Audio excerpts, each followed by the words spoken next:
अस्सलाम वालेकुम, this is कोमल और आज मैं आपको दिखा रही हूँ हिबा फ़ातिमा जो कि मेरी बेटी हैं, उनका मैं ये सूट लेकर आई हूँ।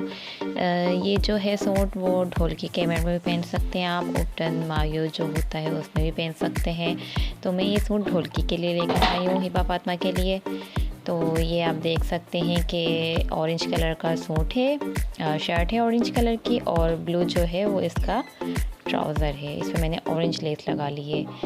ऑरेंज कलर का जो शिफॉन का सूट है इस पे एम्ब्रॉयडरी हो रही है धागे की और कैरी टाइप इसके एम्ब्रॉयडरी हो रही है जो कि बहुत ही खूबसूरत लग रही है।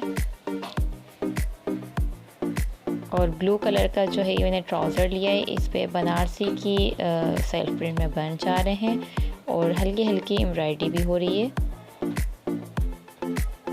बहुत ही खूबसूरत ये सूट लगा था मुझे, तो इसलिए मैंने कपड़ा लेकर मैंने ये सिलवाया है।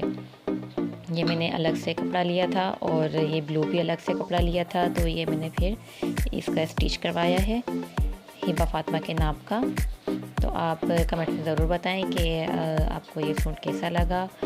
और नेक्स्ट वीडियो के लिए, अच्छी वीडियो के लिए मुझे कमेंट्स करें कि आपको किस तरह की वीडियो चाहिए, आपको किस तरह के ड्रेस आप देखने के लिए मुतवक्को हैं। नेक्स्ट वीडियो तक के लिए अल्लाह हाफ़िज़।